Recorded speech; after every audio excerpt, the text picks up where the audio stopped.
Assalamualaikum warahmatullahi wabarakatuh. Waalaikumsalam warahmatullahi wabarakatuh. Ustadz, sebenarnya ini titipan dari saudara saya, pertanyaannya. Baik. Saya titipkan pada Anda nanti untuk menjawabnya. Oke. Jadi saudara saya ini mertuanya dulu merawat bayi laki-laki yang diterlantarkan di depan rumahnya. Sedangkan mertuanya waktu itu sudah punya 2 orang anak. Bayi tersebut masih memiliki ayah dan ibu kandung. Dan sempat mendatangi bertemu waktu usia bayi tersebut 3 tahun Ustadz. Tapi orang tuanya tidak mau dan sekarang bayi laki-laki itu sudah besar, sudah SMA. Tapi karena dulu dimanja, jadi tidak bisa mandiri dan sulit sekali diatur. Sedangkan mertuanya juga pas-pasan hidupnya. Pertanyaannya, bagaimana hukumnya merawat anak laki-laki yang masih ada ayah dan ibu kandungnya jika tinggal di rumah saudara saya yang memiliki anak perempuan? Baik. Dan kedua, apakah mertuanya mendapatkan pahala dan dosa dari anak tersebut? Terima kasih Ustaz. Baik. Yang pertama, posisikan semua apa yang kita alami sebagai ujian dari Allah Subhanahu wa taala. Itu dulu. Di balik ujian itu ada 2 hal yang sangat mahal. Yang pertama, melatih karakteristik kita untuk lebih baik. Biasanya setiap menemukan kesulitan, effortnya kan lebih kuat ya. Terus di balik effort itu ada kreativitas. Makanya kalau di Jepang, di Eropa dan sebagainya, di perusahaan itu bahkan sering bikin kasus sendiri. Supaya dengan studi kasus itu memunculkan kreativitas yang lebih tinggi. Dengan pendekatan itu dibawa ke psikologi kehidupan. Jadi apapun yang kita alami dalam kehidupan tidak mungkin kita mendapatinya kalau Allah nggak tetapkan. Ingat itu. Ma asaba min musibatin fil ardi wala fi anfusikum illa fi kitabin min qabli an nabra'aha. Jadi apapun yang kita alami itu sudah pilihan Allah untuk kita jalani. Itu dulu. Terima dulu dengan sabar, di balik itu ada hikmah. Nanti hikmah itu di ujung akhirnya baru kita tahu, oh ternyata ini maksudnya. Oh ternyata ini arahnya. Nabi Muhammad SAW ketika beliau mengadopsi Zaid sebagai putranya pada masa itu, maka turun ayat. Ya, maka turun ayat. Ayat itu melepaskan nasab Zaid kepada Rasulullah SAW dan mengembalikan nasabnya kepada ayahnya. Ternyata ketika turun ayat itu menjadi tuntunan adopsi. Bagaimana cara mengadopsi seseorang? Ya, maka ada aturannya. Apa di antara aturan itu? Misal, yang pertama, kalaupun merawat seorang anak, dalam istilah sekarang mengadopsi misalnya, dan masih ada orang tuanya, maka tidak kemudian boleh dinasabkan anak itu kepada orang tua yang mengadopsinya, tapi tetap dinasabkan kepada orang tua asalnya. 1, dari segi nasab. Misal, saya mengadopsi seorang anak namanya Ahmad. Nggak bisa dikatakan Ahmad bin Adi. Atau perempuan saya adopsi misalnya namanya Fatimah. Saya tidak katakan Fatimah binti Adi, tidak. Tetap kepada orang tua asalnya.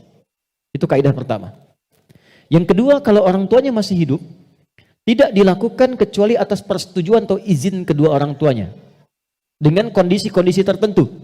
Misal, tadi karena keterbatasan ekonomi, karena kesulitan dan sebagainya, atau karena ada kondisi-kondisi tertentu yang menyulitkan ia dirawat oleh orang tua aslinya. Maka kemudian dititipkan, tapi harus ada seizin dari orang tuanya. Baik ya? Sehingga tidak menghadirkan fitnah di masa depan. 2. Yang ketiga, menjaga hukum-hukum syariat. Apa di antaranya? Contoh, hubungan anak itu tadi disebutkan laki-laki. Kemudian di dalamnya, di tempat dia tinggal ada perempuan. Tentu bukan mahram. Ya. Tapi status anak itu, apakah dia sudah balik atau belum? Kalau anak itu belum balik, maka aksesnya bisa lebih luas. Tidak ada masalah. Bahkan bisa jadi anak sepersusuan. Dengan catatan misalnya, si ibu tempat dia tinggal tadi sempat memberikan bagian dari ASI misalnya, nah, lalu lantas bisa terminum oleh anak itu. Ada yang mengatakan 3 tetesan, ada yang mengatakan asal dia bisa mendapatinya sudah mahram biradha'ah. Jadi di situ walaupun laki-laki bisa nanti menyentuh ibunya, bisa salaman dengan saudari sepersusuannya.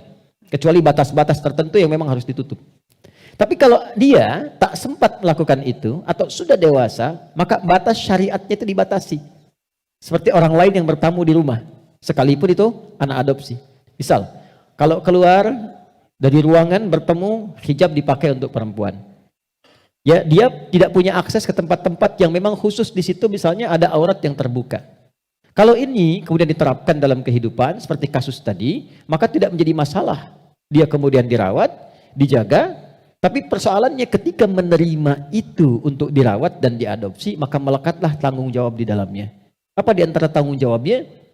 Mendekatkan ia kepada Allah, merawat ia dengan baik, memberikan kebutuhan pokoknya, mengarahkan ia mendapatkan pembinaan dan pendidikan yang baik. Apa hasil yang didapatkan kalau bisa mengerjakan ini? Maka, maaf, ini kaidah sangat penting dalam Al-Quran. Orang-orang yang mampu merawat orang lain, walaupun bukan dari rahim atau keluarga asli ya, maka Allah akan menjaga anak-anaknya di kemudian hari untuk dirawat oleh siapapun sepeninggalnya. Inilah sebabnya diantaranya kita didorong untuk merawat anak yatim, du'afa dan sebagainya. Feedbacknya apa? Satu saat ketika kita meninggalkan anak-anak di kemudian hari, anak itu yang akan diperkenankan dirawat oleh Allah melalui orang-orang lain, hamba-hamba pilihannya.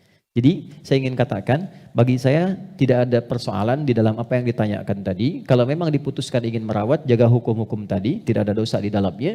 Tapi kalau sekiranya keberatan untuk merawat itu, maka solusinya adalah yang pertama datangi secara bijak kepada kedua orang tuanya. Mungkin kalau lebih ringan bisa dibantu misalnya pembiayaannya sehingga tidak merasakan kesulitan di situ. Atau dihubungkan kepada teman-teman yang bisa membantu suasana merawat anak itu. Atau yang terakhir barangkali, kalaupun tidak ada jalan keluarnya, bisa mencarikan solusi dari teman-teman yang mampu mengatasi persoalan yang dimaksudkan. Jadi kalau saya lebih melihat menjaga nilai hukumnya. Apa hukumnya tadi? Dia tidak berdosa, sepanjang menjaga nilai-nilai yang tadi disebutkan. Saya kira itu ya. Allahu ta'ala alam bisawab. Dan yang terakhir, saya ingatkan sebelum saya tutup jawaban tadi, mohon kepada yang mengadopsi pun mesti hati-hati. Hati-hati. Dalam dua hal. Satu, pergaulan di dalam rumah kalau bukan mahram itu betul-betul dijaga, jangan sampai jadi madarat. Niatnya mengadopsi tapi ternyata terbuka aurat-aurat atau interaksi yang tidak dibenarkan. Yang kedua, ini selalu muncul bab warisan.